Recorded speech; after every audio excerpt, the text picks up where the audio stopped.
السلام علیکم ورحمۃ اللہ وبرکاتہ۔ میں مفتی اے قاسمی درود شریف کے فضائل کے متعلق آپ لوگوں کی خدمت میں ایک بار پھر حاضر ہوں۔ ایک بزرگ کا واقعہ لکھا ہوا ہے کتابوں میں کہ جب ان کا انتقال ہوا تو ان کے کمرے سے مہینوں عجیب بہترین خوشبو آتی رہی، عجیب و غریب خوشبو آتی رہی۔ لوگ باگ حیران تھے کہ آخر یہ ان کے کمرے سے خوشبو کیوں نہیں جا رہی ہے اور کہاں سے آتی ہے، کچھ پتہ نہیں۔ ان کے دوستوں سے پوچھا گیا کہ یہ جو صاحب کا انتقال ہوا ہے، یہ ان کے کمرے سے یہ جو خوشبو آتی ہے بہترین یہ کیوں آتی ہے؟ کون سا ایسا ان کا عمل تھا جس کی وجہ سے ان کے کمرے کی خوشبو نہیں جا رہی ہے، مہینوں گزر گئے انتقال کے بعد بھی؟ تو بتایا کہ یہ ان کا ایک عمل، ہر ہفتے جمعے کی رات کو یہ بیٹھتے تھے وضو کر کے اور پوری رات اللہ کے نبی صلی اللہ علیہ وسلم پر درود شریف بھیجتے رہتے تھے۔ پوری رات ہفتے میں ایک دن درود شریف پڑھنے کا معمول تھا۔ یہ اس کی برکت ہے۔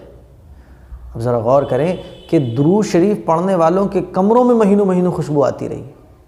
وہ حضرت تو ان کا تو انتقال ہو گیا، دفن ہو گئے، لیکن جس کمرے میں بیٹھ کر وہ درود شریف پڑھتے تھے ہر ہفتے، پوری رات بیٹھ کر جو درود شریف پڑھتے تھے، اس کمرے سے مہینوں خوشبو نہیں گئی۔ اللہ اکبر، سبحان اللہ، ایسی برکت ہے درود شریف میں۔ حدیث شریف میں آتا ہے کہ عرش کا سایہ جو نصیب ہوگا وہ بہت مقرب بندے ہوں گے جن کو عرش کا سایہ نصیب ہوگا، اور درود شریف جو پڑھنے والا ہے اس کو عرش کا سایہ نصیب ہوگا۔ درود شریف پڑھنے والے کو عرش کا سایہ نصیب ہوگا۔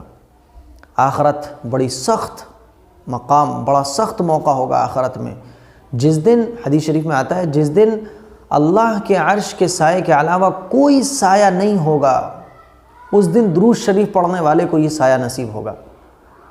ہر آدمی اپنے میں لگا ہوا ہوگا۔ یوم یفر المرء من اخیہ و امہ و ابی و صاحبتہ و بنی، آدمی اپنے دوست سے، اپنی ماں سے، اپنے باپ سے، اپنے بھائی سے، سب سے نظریں بچا کے بھاگے گا۔ اپنے میں سب پڑے ہوئے ہوں گے کہ میری نجات ہو جائے، میری بخشش ہو جائے، مجھے چھاؤں مل جائے۔ اور آخرت کے میدان میں اللہ کے عرش کے سائے کے علاوہ کوئی سایہ نہیں ہوگا۔ اس دن اللہ تبارک و تعالی اپنے عرش کے سائے میں جو جگہ دیں گے وہ درود پڑھنے والے کو دیں گے۔ درود شریف پڑھنے کا اتنا بڑا فائدہ ہے، اتنا بڑا فائدہ کہ آخرت کے میدان میں ہمیں جو جگہ ملے گی، آخرت میں عرش، اللہ کے عرش کے سائے میں جگہ ملے گی۔ اور ہر مسلمان کی اس کی خواہش ہوتی ہے کہ مجھے آخرت میں سکون مل جائے، مجھے آخرت میں اللہ کے عرش کا سایہ مل جائے، میں آخرت کی سختیوں سے بچ جاؤں، میں آخرت کی تکلیفوں سے بچ جاؤں۔ درود شریف پڑھنے والے کے لیے حضور نے بشارت دی کہ جو کثرت کے ساتھ درود شریف پڑھنے والا ہوگا وہ آخرت میں اللہ کے عرش کے سائے میں ہوگا، جس دن اللہ کے عرش کے سائے کے علاوہ کوئی سایہ نہیں ہوگا۔ اتنا بڑا فائدہ ہے درود شریف پڑھنے کا۔ اور دنیا میں فائدہ کیا ہو رہا ہے کہ جو صاحب درود شریف پڑھتے تھے، مہینوں ان کے انتقال کے بعد ان کے کمرے سے خوشبو نہیں گئی۔ تو میرے عزیز بہنوں اور میرے بھائیوں، درود شریف کو اپنی عادت بناؤ، درود شریف کو اپنی عادت بناؤ۔ ایک بزرگ گزرے ہیں، عبد الرحیم ابن عبد الرحمن، لکھتے ہیں کہ ایک مرتبہ میں باتھ روم سے نکل رہا تھا کہ گر گیا۔ بزرگ گزرے ہیں، غسل یا وضو کر کے باتھ روم سے نکل رہے تھے کہ گر گئے، اور جب گرے تو ہاتھ میں چوٹ لگ گئی، ہاتھ میں تکلیف ہو گئی، ورم آ گیا، ہاتھ سوج گیا۔ سوئے وہ، اس رات کو جب سوئے تو حضور اکرم صلی اللہ علیہ وسلم خواب میں تشریف لائے۔ اچھا، انہوں نے جیسے ہی خواب میں حضور کو دیکھا تو بس اتنا بولے، یا رسول اللہ، یعنی اپنے بارے میں بتانے جا رہے تھے کہ میرے ہاتھ میں لگ گئی ہے، تو فرماتے ہیں کہ میں نے خواب میں صرف اتنا بولا، یا رسول اللہ۔ تو اس سے پہلے میں کچھ آگے بولتا کہ حضور نے ارشاد فرمایا، ارے بھائی تمہاری تکلیف نے ہمیں بے چین کر دیا، تمہاری تکلیف نے مجھے بے چین کر دیا۔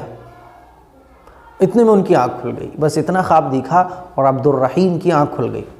فرماتے ہیں کہ جب میں صبح اٹھا تو میری تکلیف دور ہو گئی تھی، میری تکلیف دور ہو گئی تھی، اور اسی دن میرا پورا ورم چلا گیا، میرا ہاتھ بالکل صحیح ہو گیا۔ اللہ اکبر، یہ درود شریف پڑھنے کی برکت ہے۔ فرماتے ہیں کہ میں کثرت کے ساتھ درود شریف پڑھنے کا معمول تھا میرا، میں روزانہ درود شریف پڑھتا تھا، تو یہ سب درود کی برکت تھی جو ہوا۔ تو میرے عزیز بھائیوں، درود شریف کی برکت بے شمار ہیں، بڑی پیاری عبادت ہے، بڑی پیاری عبادت ہے۔ اس کو اپنی عادت بناؤ۔ تو میں درخواست کروں گا، یہ چند فضائل تھے، انشاءاللہ درود شریف کے فضائل چلتے رہیں گے، اور جتنے بھی فضائل قرآن و حدیث میں اور بزرگان دین کی زندگی میں وہ سب آپ لوگوں کی خدمت میں پیش کیے جائیں گے۔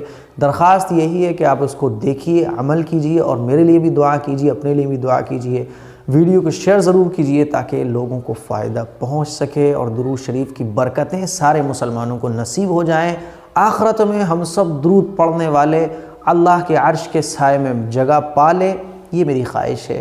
اللہ تعالی ہم سب کو درود پڑھنے کی توفیق نصیب فرمائے، اور اگر آپ مجھے پہلی بار دیکھ رہے ہیں تو چینل کو سبسکرائب کر دیجئے گا، اور انشاءاللہ کل ملتا ہوں، لے کر آتا ہوں میں دوسرے فضائل جو قرآن و حدیث میں بہت سارے فضائل ہیں جو میری نظروں میں ہیں، میرے علم میں ہیں، انشاءاللہ وہ سب آپ بیان کروں گا۔